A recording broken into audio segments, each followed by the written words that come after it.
بسم الله الرحمن الرحيم ومن آياته أنك ترى الأرض خاشعة فإذا أنزلنا عليها الماء اهتزت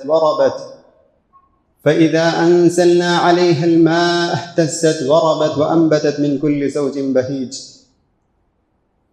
ہر قسم کی تعریف، بزرگی اور بڑائی اس وحدہ لا شریک کے لیے لائق و زیبا ہے جو آسمان و زمین اور ہم تمام لوگوں کا خالق، مالک، رازق ہے۔ بے شمار درود و سلام نازل ہو ہمارے پیارے نبی محمد مصطفیٰ صلی اللہ علیہ وسلم پر، جنہوں نے ہم تک اللہ تعالیٰ کے اس پیغام کو پہنچایا۔ اللہ تعالیٰ کی رحمتیں نازل ہوں تمام صحابہ کرام رضی اللہ عنہم پر، جنہوں نے دنیا کے کونے کونے میں دین اسلام کے اس پیغام کو پہنچایا۔ محترم بزرگوں، دوستوں، پیارے بچوں اور اسلامی ماں اور بہنوں، اللہ تعالیٰ کی حمد و ثنا بیان کرنے کے بعد میں نے قرآن مجید کی ایک آیت آپ لوگوں کے سامنے پڑھی ہے۔ اس آیت کریمہ میں اللہ تعالیٰ فرماتا ہے وَمِنْ آيَاتِهِ أَنَّكَ تَرَى الْأَرْضَ خَاشِعَةً۔ اللہ تعالیٰ کی نشانیوں میں سے ایک نشانی، قدرت کی نشانیوں میں سے ایک نشانی جو ہے، جو اس کائنات میں ہے، وہ تم دیکھتے ہو کہ زمین خشک نظر آتی ہے، زمین سوکھی ہوئی نظر آتی ہے، خاشعہ۔ فَإِذَا أَنزَلْنَا عَلَيْهَا الْمَاءَ اهْتَزَّتْ، لیکن جب ہم اس خشک زمین پر پانی برساتے ہیں، بارش برساتے ہیں، اہتزت، وہ لہلہاتی ہے، سبز و شادابی سے لہلہاتی ہے، خوبصورت نظر آتی ہے، وربت، اور بڑھتی ہے، پھولتی ہے، وَأَنبَتَتْ مِن كُلِّ زَوْجٍ بَهِيجٍ، اور ہر قسم کے میوے ہم اس میں اگاتے ہیں۔ محترم حضرات اور خواتین اسلام، اس آیت کریمہ میں اللہ تعالیٰ اس بات کی طرف اشارہ کرتا ہے، اس کائنات میں بہت ساری قدرت کی نشانیاں ہیں جنہیں ہمیں دیکھتے ہیں، سنتے ہیں، محسوس کرتے ہیں۔ انہی قدرت کی نشانیوں میں سے ایک عظیم نشانی بارش ہے۔ بارش اللہ تعالیٰ کی ایک عظیم نشانیوں میں سے ایک نشانی ہے، جیسا کہ اللہ تعالیٰ اس آیت کریمہ میں ارشاد فرماتا ہے، یہ زمین تمہیں خشک نظر آتی ہے، مردہ نظر آتی ہے، جیسے ہی اس پر بارش نازل ہوتی ہے تو اس بارش میں زندگی اس زمین میں زندگی آ جاتی ہے۔ وہ مردہ زمین، وہ خشک زمین، وہ بنجر زمین جو کل تک مردہ نظر آتی تھی، آج اس میں بارش کی وجہ سے زندگی نظر آتی ہے، لہلہاتی ہے، سبز و شادابی سے وہ بہت ہی خوبصورت لگتی ہے۔ تو اللہ کہتا ہے یہی نہیں بلکہ اس میں زندگی آ جاتی ہے اور اس میں پودے اگتے ہیں، بڑھتے ہیں، پھلتے ہیں، پھولتے ہیں۔ تو محترم حضرات، قرآن مجید میں کئی مقامات پر اللہ تعالیٰ اس بارش کے نظام پر غور و فکر کرنے کی دعوت دیتا ہے۔ غور کرو، سوچو، یہ سائیکلنگ آف واٹر، کیسے پانی، یہ کیسے یہ سمندر سے پانی بادل بن کر تم پر کیسے برستے ہیں۔ غور کرو، فکر کرو، تم شاید کہ تم اللہ تعالیٰ کی قدرت کا تم اندازہ کر سکو گے۔ کئی مقامات پر اللہ تعالیٰ نے دعوت دیتا ہے کہ غور کرو، فکر کرو۔ سمندر میں دھوپ پڑتی ہے تو وہ سمندر کے جو پانی ہے، دھواں اور بخارات بھاپ بن کر آسمان میں جاتے ہیں، پھر بادل بن کر بارش برساتے ہیں۔ کون کیا ہے یہ؟ کیا کسی حکومت نے کیا؟ کیا کسی انسان نے کیا؟ کیا کسی سائنسدان نے کیا؟ نہیں، یہ اللہ ہے۔ اللہ ہے جو کائنات کا خالق ہے، مالک ہے، اسی نے تم پر پانی برسایا ہے۔ أَأَنْتُمْ أَنزَلْتُمُوهُ مِنَ الْمُزْنِ أَمْ نَحْنُ الْمُنزِلُونَ، کہ اللہ کہتا ہے کیا تم نے بادل سے پانی کو برسایا ہے؟ أَمْ نَحْنُ الْمُنزِلُونَ، ہم نے اس کو برسایا ہے، ہم نے اس کو برسایا ہے۔ تو پانی، بارش، اس کی اہمیت اور اس کی فضیلت ہم اس آیت سے ہمیں معلوم کر سکتے ہیں۔ یہ بارش قدرت کی ایک عظیم نشانی ہے۔ بارش زندگی ہے، بارش قوت ہے۔ یہی وہ بارش کا پانی ہے جس کی وجہ سے آج کھیت، باغات لہلہاتے ہوئے نظر آتے ہیں، خوبصورت نظر آتے ہیں۔ اناج، پھل، یہ سب کچھ جو ہم کھا رہے ہیں اسی بارش کی وجہ سے، یہ ندیاں جو بہہ رہی ہیں جس کی وجہ سے کھیت اور سب کچھ سیراب ہو رہے ہیں، یہی بارش کی وجہ سے ہے۔ اگر یہ بارش نہ ہوتی، اگر اللہ تعالیٰ بارش روک لیتا تو یہ سارے باغات اور کھیت سوکھ جاتے، ندیاں سوکھ جاتی، نہ اناج اور نہ پھل اور نہ میوے، کچھ بھی نہیں ہوتا، تو ہم ایسے ہی بھوکوں مر جاتے۔ اور کئی مقامات پر آج ایسے بھی ممالک ہیں جہاں بارش نہ ہونے کی وجہ سے قحط سالی ہے، اور قحط سالی کی وجہ سے کئی ہزاروں افراد، ہزاروں لوگ بھوکوں مر گئے ہیں، بھوک کی وجہ سے مر گئے ہیں۔ تو بہرحال یہ اللہ تعالیٰ کی بہت بڑی نشانی ہے۔ قرآن مجید میں اللہ تعالیٰ کہتا ہے ہر چیز کو ہم نے پانی سے پیدا کیا ہے، وَجَعَلْنَا مِنَ الْمَاءِ كُلَّ شَيْءٍ حَيٍّ، ہر جاندار چیز کو ہم نے پانی سے پیدا کیا ہے۔ پانی صرف انسان کی ضرورت نہیں، پانی انسان کی بھی ضرورت ہے، چیونٹی کی بھی ضرورت ہے، پرندے کی بھی ضرورت ہے، جانوروں کی بھی ضرورت ہے، چھوٹی سی مخلوق کو بھی پانی کی ضرورت ہوتی ہے، اور بڑی سی بڑی مخلوق کو بھی پانی کی ضرورت ہوتی ہے۔ پانی سے کوئی آدمی بے نیاز نہیں ہو سکتا ہے۔ تو یہ بارش کے پانی کی اہمیت ہم اس سے اندازہ لگا سکتے ہیں۔ اور ایک جگہ اللہ تعالیٰ قرآن مجید میں فرماتا ہے وَأَنزَلْنَا مِنَ السَّمَاءِ مَاءً طَهُورًا، آسمان سے ہم نے پاک پانی برسایا ہے۔ سمندر کا پانی کھارا پانی ہے، لیکن آسمان سے جو بارش اللہ تعالیٰ نازل کرتا ہے اس کے بارے میں اللہ تعالیٰ کہتا ہے کہ یہ سب سے پاک پانی ہے جس کو تم پی سکتے ہیں، غسل کر سکتے ہیں، اور دوسرے اپنے ضروریات میں تم اس کو استعمال کر سکتے ہیں۔ اور ایک جگہ اللہ تعالیٰ فرماتا ہے کہ ہم بارش کو نازل کرتے ہیں، بارش کو ہم نازل کرتے ہیں اور اس کو ہم زمین میں ہم اس کو ٹھہراتے ہیں۔ وَأَنزَلْنَا مِنَ السَّمَاءِ مَاءً بِقَدَرٍ فَأَسْكَنَّاهُ فِي الْأَرْضِ، کہ اللہ کہتا ہے کہ یہ بارش، اس بارش کو ہم آسمان سے ایک متعین مقدار، ایک متعین کوانٹٹی میں ہم اس کو ہم نازل کرتے ہیں۔ فَأَسْكَنَّاهُ فِي الْأَرْضِ، اور پھر ہم اس کو زمین میں باقی رکھتے ہیں۔ بارش کو نازل کرنے کے بعد ہم اس کو زمین میں باقی رکھتے ہیں، ندیوں کی شکل میں، تالاب کی شکل میں، اس پانی، کنویں کی شکل میں اس پانی کو ہم باقی رکھتے ہیں۔ پھر اللہ تعالیٰ کہتا ہے وَإِنَّا عَلَىٰ ذَهَابٍ بِهِ لَقَادِرُونَ، یہ پانی جو ہم نے آسمان سے برسایا ہے اور جس کو ہم نے مختلف شکلوں میں اس کو ہم نے محفوظ کیا ہے، اس پانی کو لے کر جانے بھی، اس پانی کو ختم کرنے پر بھی ہم قادر ہیں۔ کئی مقامات پر ہم سنتے ہیں کسانوں سے کہ وہ ایک کنواں ہے جس میں صرف 10 فٹ پر پانی ہے، لیکن کبھی کبھی وہ آ کر کہتے ہیں کہ اسی کنواں میں 100 فٹ کھودنے کے باوجود بھی پانی نہیں آ رہا ہے، کیونکہ اللہ تعالیٰ پانی اندر لے کر چلا گیا۔ تو اللہ تعالیٰ کہتا ہے جو پانی 10 فٹ پر مل سکتا ہے اسی پانی کو ہم 100 فٹ کے اندر بھی لے کر جانے پر ہم قادر ہیں۔ تو محترم حضرات اور خواتین اسلام، پانی اللہ کی ایک بہت بڑی نعمت ہے۔ پانی زندگی ہے، پانی قوت ہے، پانی غذا ہے، سکون اور اطمینان کے ایک اہم ذریعہ ہے۔ بارش جہاں ایک رحمت ہے، کبھی کبھی یہی بارش انسانوں کے لیے زحمت بھی ہو سکتی ہے، یہ زحمت بھی ہو سکتی ہے، یہ عذاب اور مصیبت بھی بن سکتی ہے۔ بارش نعمت ہے، لیکن کبھی کبھار یہی بارش زحمت بھی بن سکتی ہے، مصیبت بھی بن سکتی ہے۔ یہی وجہ ہے کہ نبی کریم صلی اللہ علیہ وسلم، عائشہ رضی اللہ عنہ فرماتی ہیں کہ جب اللہ کے رسول صلی اللہ علیہ وسلم آسمان پر ابر دیکھتے جو بارش برسانے کے قریب ہے، آپ کے چہرے کا رنگ بدل جاتا تھا، آپ کے چہرے کا رنگ بدل جاتا تھا، کہیں یہ بارش ہمارے لیے عذاب اور زحمت کا باعث نہ بن جائے۔ آپ اندر جاتے، گھر میں داخل ہوتے، پھر باہر آتے، پھر داخل ہوتے، پھر باہر آتے، آپ کے چہرے کا رنگ بدل جاتا اور یہ دعا کرتے اللہم صیبا نافعا، پروردگارا یہ جو بادل ہم پر جو بارش برسنے والے ہیں اس بارش کو تو نفع بخش اور مفید بنا دے۔ پھر اس کے بعد جب بارش نازل ہوتی ہے تو اللہ کے رسول صلی اللہ علیہ وسلم خوش ہوتے ہیں۔ تو محترم حضرات، تو یہ بارش جہاں رحمت ہے تو وہیں زحمت بھی ہو سکتی ہے۔ یہ اللہ تعالیٰ کی لاٹھی ہے، یہ اللہ تعالیٰ کی لاٹھی اور کوڑا ہے۔ کہ اسی بارش کی وجہ سے نافرمان، ناشکرا، کافر اور جو برائی کرنے والے ہیں اللہ تعالیٰ ان کو سزا بھی دیتا ہے۔ یہ ایسی لاٹھی ہے، اس کو کوئی نہیں روک سکتا ہے، کوئی نہیں روک سکتا ہے، صرف اللہ ہی اس کو روک سکتا ہے۔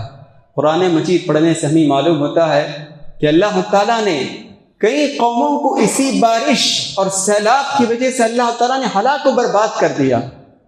قوم نوح علیہ السلام کی قوم 950 سال نوح علیہ السلام اپنی قوم میں دعوت کا کام کرتے ہیں، لوگوں کو اللہ کی طرف دعوت دیتے ہیں، شرک سے روکتے ہیں، اللہ پر ایمان لانے کی دعوت دیتے ہیں، لیکن قوم بہت ہی ناشکرا قوم بہت ہی ضد کرتی رہی کہ وہ اللہ پر ایمان نہیں لائیں گے، وہ شرک کرتے رہیں گے۔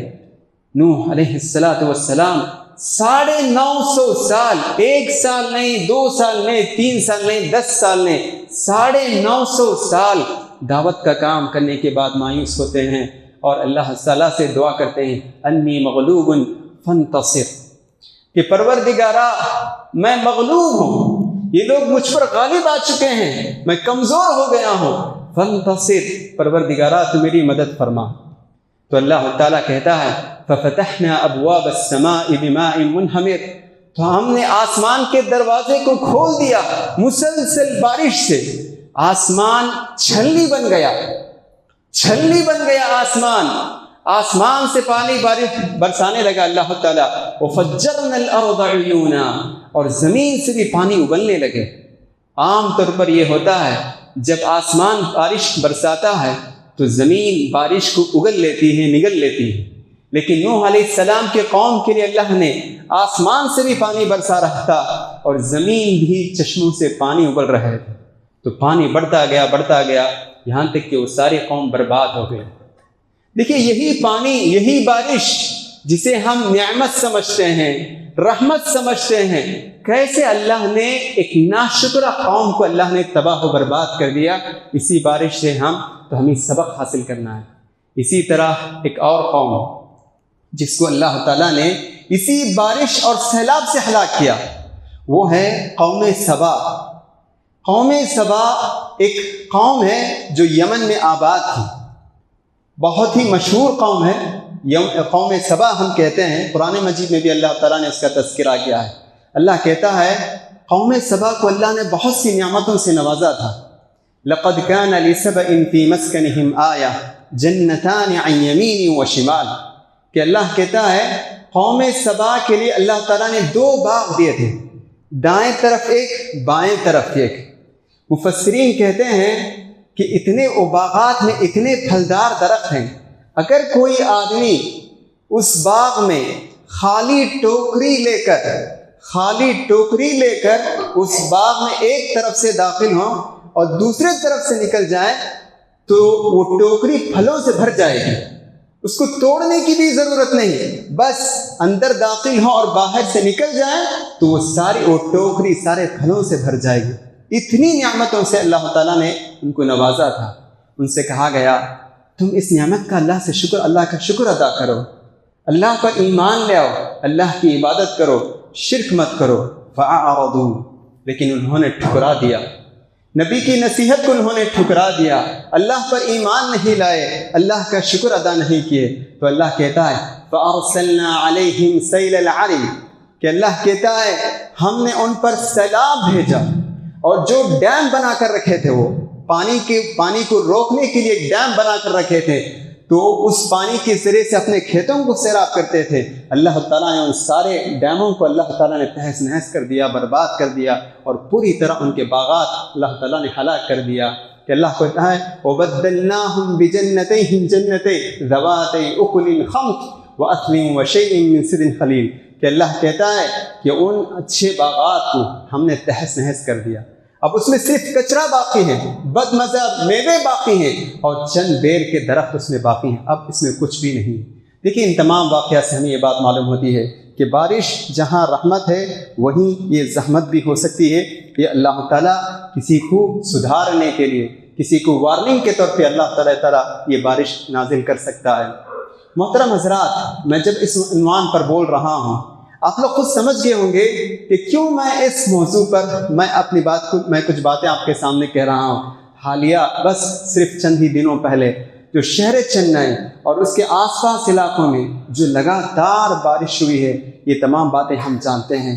کتنے گھر ڈوب گئے، کتنے لوگ اس میں موت کے شکار ہو گئے اور کتنا جانی مالی نقصان ہوا، یہ سب چیزیں ہم مختلف میڈیا کے ذریعے سے ہم جانتے ہیں۔ تو ایسے موقع پر ہمیں عبرت حاصل کرنا چاہیے۔ تو سب سے پہلے ہم یہ نہیں سمجھنا چاہیے یہ تو چنئی والوں کے لیے آیا ہے، یہ تو چنئی اور چنئی کے آس پاس کے لوگوں کے اوپر یہ نازل ہوا ہے، ہم تو محفوظ ہیں۔ نہیں، ہمیں سبق حاصل کرنا ہے۔ تو وہ لوگ بھی اور ہم لوگ بھی سب سے پہلے ہمیں اس سے عبرت حاصل کریں۔ دیکھیے اللہ تعالیٰ کی قوت ہے، یہ بہت ہی مضبوط قوت ہے، کوئی چیز اس کو نہیں روک سکتی ہے، نہ آرمی روک سکتی ہے، نہ کوئی حکومت روک سکتی ہے، نہ کوئی انسان اس کو روک سکتا ہے۔ بس اگر روکنا چاہیں تو صرف اللہ ہی روک سکتا ہے۔ دوسری بات جو ہمیں غور کرنے کی ہے وہ یہ کہ ہمیں اپنے گناہوں سے توبہ کرنا چاہیے، کہ کبھی کبھی ہو سکتا ہے، بہت ممکن ہے، اگرچہ کہ آج کے سائنسدان بہت سارے سبب بتا سکتے ہیں، ڈرینیج کا پرابلم ہے جس کی وجہ سے سیلاب آیا، فلاں سبب ہے، کلائمیٹ چینج، فلاں بہت سے، ہم اس کا انکار نہیں کرتے ہیں، ممکن ہے، ہو سکتا ہے، لیکن ہمیں دینی اعتبار سے بھی سوچنا چاہیے۔ تو دینی اعتبار سے ایک سبب یہ بھی ہے کہ ہم اپنے آپ کا جائزہ لیں کہ کیا ہم نمازوں کی پابندی کرتے ہیں، ذکر و اذکار کی پابندی کرتے ہیں، ہمارے معاملات میں امانت داری اور دیانت داری ہے یا نہیں، اس کا بھی ہمیں جائزہ لینا چاہیے۔ اگر کچھ خامی ہمیں نظر آئے تو اللہ سے توبہ کرنا چاہیے۔ توبہ ہی ایک ایسی چیز ہے جو ہمیں اللہ تعالیٰ کے عذاب سے ہمیں بچا سکتی ہے، کہ اللہ تعالیٰ فرماتا ہے وَمَا كَانَ اللَّهُ لِيُعَذِّبَهُمْ وَأَنْتَ فِيهِمْ وَمَا كَانَ اللَّهُ مُعَذِّبَهُمْ وَهُمْ يَسْتَغْفِرُونَ، کہ اللہ تعالیٰ کسی بھی قوم کو عذاب نہیں دے گا جب دو چیزیں ان میں ہوں، ایک اللہ کے رسول صلی اللہ علیہ وسلم جس قوم کے درمیان ہوتے ہیں تو اللہ تعالیٰ اس قوم کو ہلاک نہیں کرتا ہے، اور دوسری بات یہ ہے کہ جب تک لوگ اللہ سے توبہ کرتے ہیں، استغفار کرتے ہیں، اللہ تعالیٰ انہیں ہلاک نہیں کرتا ہے، برباد نہیں کرتا ہے۔ تو ہمیں اپنی زبان میں ہمیشہ استغفار کے کلمات ہونی چاہیے، سبحان اللہ، استغفر اللہ، استغفر اللہ، دل میں احساس ہو، گناہوں کا احساس، گناہوں کی شرمندگی، اور زبان پر استغفار کے کلمات ہونی چاہیے۔ تو اسی سے ہم اللہ تعالیٰ کے عذاب سے ہم بچ سکتے ہیں۔ دیکھیے محترم حضرات، قیامت کی بہت ساری نشانیاں ہیں، قیامت کی بہت ساری نشانیاں ہیں، انہی میں سے ایک نشانی یہ بھی ہے کہ نقصان دہ بارش ہوگی، ایسی بارش ہوگی جس سے فائدہ کم اور نقصان زیادہ ہوگا، یہ بھی قیامت کی نشانیوں میں سے ایک نشانی ہے۔ مسند احمد کی ایک روایت ہے، اللہ کے رسول صلی اللہ علیہ وسلم نے فرمایا لا تقوم الساعہ حتی تروا المطر، کہ اللہ کے رسول نے فرمایا کہ قیامت قائم نہیں ہوگی یہاں تک کہ تم بارش دیکھو، جس سے کوئی گھر محفوظ نہیں رہے گا، یعنی ایسی بارش ہوگی جس سے فائدہ کم اور نقصان زیادہ ہوگا۔ تو اس سے بھی ہمیں اندازہ لگا سکتے ہیں، جب ہم ایسے واقعات سنتے ہیں تو ہم قیامت سے قریب ہوتے جا رہے ہیں، تو قیامت کا ڈر بھی ہمارے دلوں میں ہونی چاہیے۔ آخر میں ایک بات کہہ کر اپنی بات کو ختم کرتا ہوں۔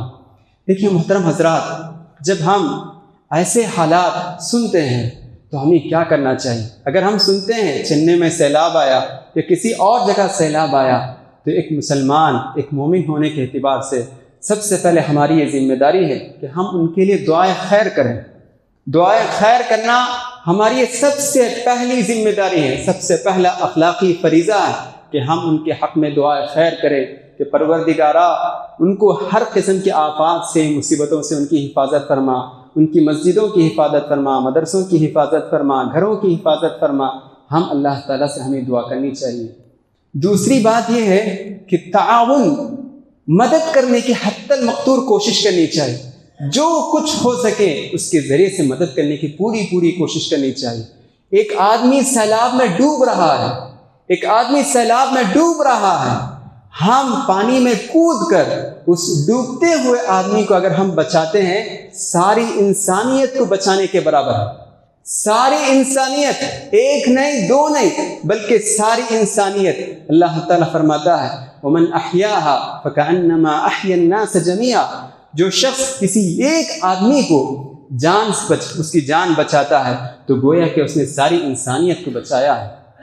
دیکھیے اسلام صرف چند عبادات کا نام نہیں، نماز پڑھ لیے، روزہ رکھے، ذکر کیے، بس یہی کافی ہمارے لیے، یہی جنت میں جانے کے لیے کافی ہے؟ نہیں، اسلام ایک مکمل نظام حیات ہے، زندگی گزارنے کا ایک مکمل طریقہ ہمیں سکھاتا ہے۔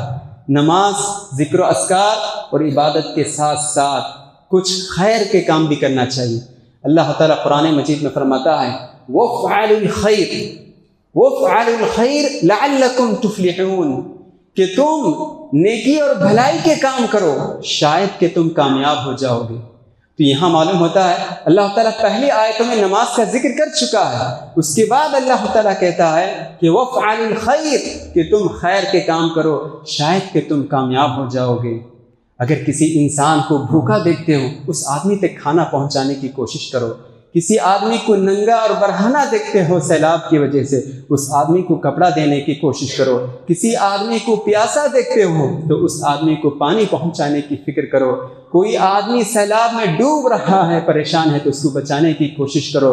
کوئی آدمی بیمار ہے، وہ ہسپتال جانے کی ضرورت ہے اس کو، تو ایسے وقت میں اس کو ہسپتال پہنچانے کی کوشش کرو۔ بہت ہی عمدہ کام ہے، ہم اس کو نظر انداز نہ کریں، اس کو ہم حقیر نہ سمجھیں۔ اللہ کے رسول صلی اللہ علیہ وسلم فرماتے ہیں دوسروں کی ضرورتوں میں کام آنا، دوسروں کی ضرورت میں کام آنا ایک بہت بڑی نیکی ہے۔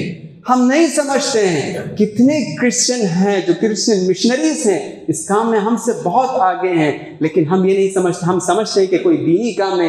یہ بھی دینی کام ہے، شرط یہ ہے کہ آپ کی نیت اخلاص ہونی چاہیے۔ اگر اخلاص ہو تو یہ بھی ایک دینی کام ہے، اس پر بھی اللہ تعالیٰ اجر عطا کرتا ہے۔ اللہ کے رسول صلی اللہ علیہ وسلم فرماتے ہیں، صحیح حدیث ہے کہ اللہ کے رسول فرماتے ہیں لَأَنْ أَمْشِيَ مَعَ أَخِي فِي حَاجَةٍ، کہ اللہ کے رسول فرماتے ہیں اپنے ایک بھائی کے ساتھ کسی ضرورت پر، اس کی ضرورت کو پوری کرنے کے لیے چند لمحے نکلنا، ساتھ جانا، اس مسجد میں 1 مہینہ اعتکاف کرنے سے بہتر ہے، 1 مہینہ اعتکاف کرنے سے بہتر ہے۔ سبحان اللہ، ہم کہاں سمجھتے ہیں، ہم خود غرض ہو چکے ہیں، اپنا فائدہ، اپنا مقصد، مفاد پرست نہیں، دوسروں کے لیے بھی جینا چاہیے، دوسروں کا کام آنا چاہیے۔ یہ بہت بڑی نیکی۔ اللہ کے رسول کہتے ہیں مسجد نبوی میں اعتکاف کرنے سے بھی زیادہ بہتر ہے۔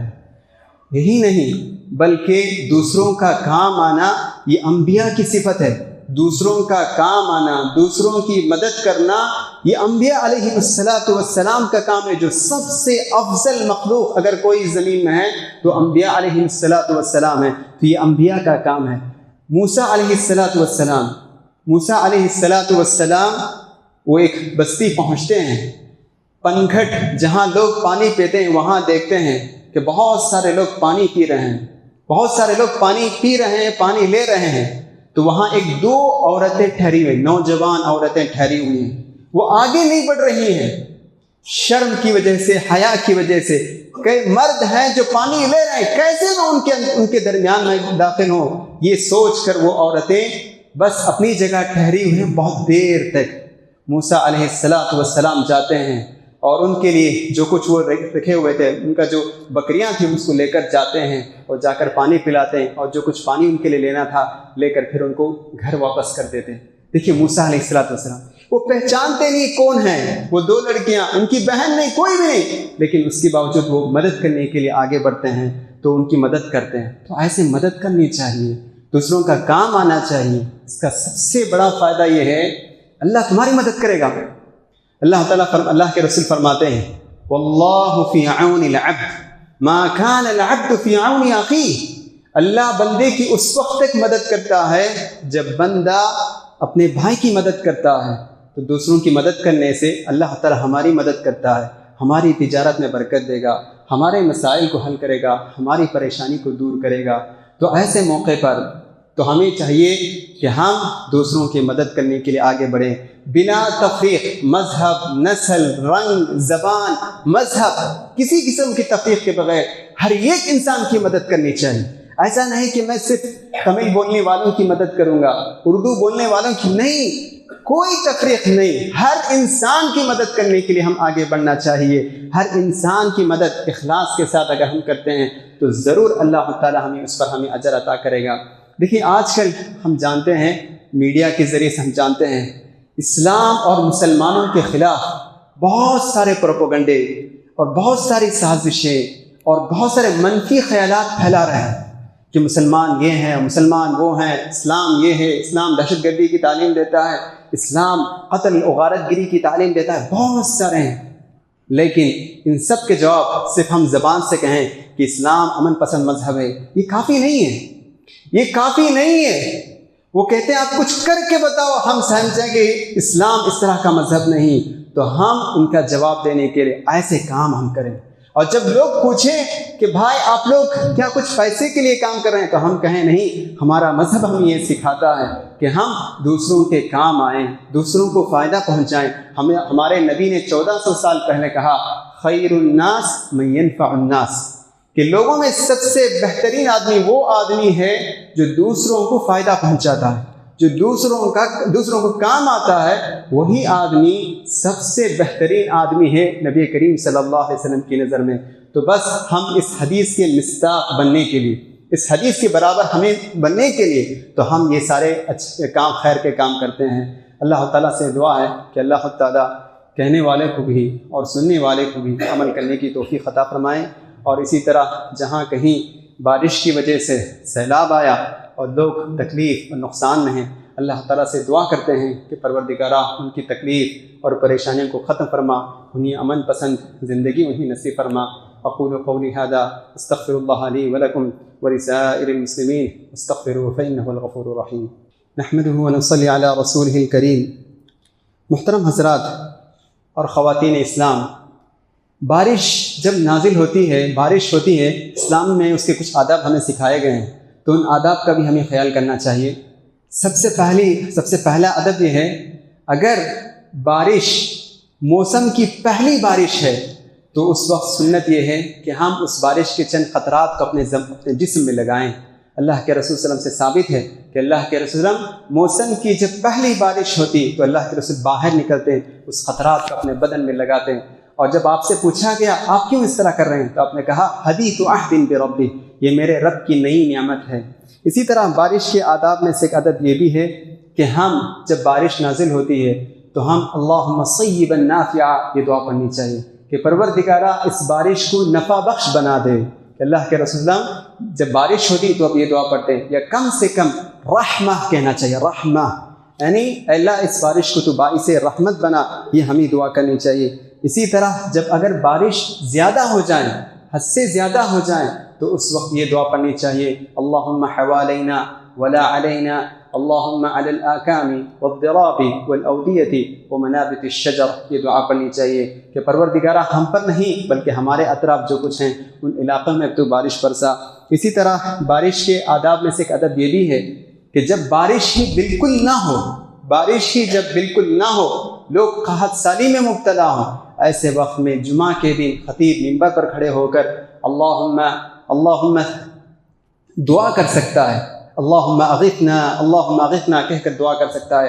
اللہ کے رسول سے ایک آدمی نے کہا کہ اللہ کے رسول بارش نہ ہونے کی وجہ سے جانور سب کچھ ضائع ہو گئے، ہلاک ہو گئے، تو اللہ کے رسول منبر پر کھڑے ہو کر آپ نے ہاتھ اٹھایا اور 3 مرتبہ آپ نے اللہم اغثنا کہا۔ اسی طرح بارش کے آداب میں سے ایک ادب یہ بھی ہے کہ ہم اس وقت دعاؤں کا اہتمام کریں۔ جب بارش ہو رہی ہے تو ایسے وقت میں دعاؤں کا اہتمام کرنا چاہیے، اور یہ وقت دعا کی قبولیت کا وقت ہے۔ اللہ تعالیٰ سے دعا ہے کہ اللہ تعالیٰ ہم تمام لوگوں کو بارش کے آداب کو یاد رکھنے اور اس کے مطابق عمل کرنے کی توفیق عطا فرمائیں۔ ربنا ظلمنا أنفسنا وإن لم تغفر لنا وترحمنا لنكونن من الخاسرين اللهم إنا نسألك من الخير كله عاجله وآجله ما علمنا منه وما لم نعلم ونعوذ بك من الشر كله عاجله وآجله ما علمنا منه وما لم نعلم اللهم إنا نسألك الجنة وما قرب إليها من قول أو عمل ونعوذ بك من النار وما قرب إليها من قول أو عمل ونسألك أن تجعل كل قضاء قضيته خيرا يا ذا الجلال والإكرام إن الله وملائكته يصلون على النبي يا أيها الذين آمنوا صلوا عليه وسلموا تسليما اللهم صل على محمد وعلى آل محمد كما صليت على إبراهيم وعلى آل إبراهيم إنك حميد مجيد إن الله يأمر بالعدل والإحسان وإيتاء ذي القربى وينهى عن الفحشاء والمنكر والبغي يعظكم لعلكم تذكرون اذكروا الله يذكركم ولذكر الله أعلى وأعز وجل وأتم وأكبر والله يعلم ما تصنعون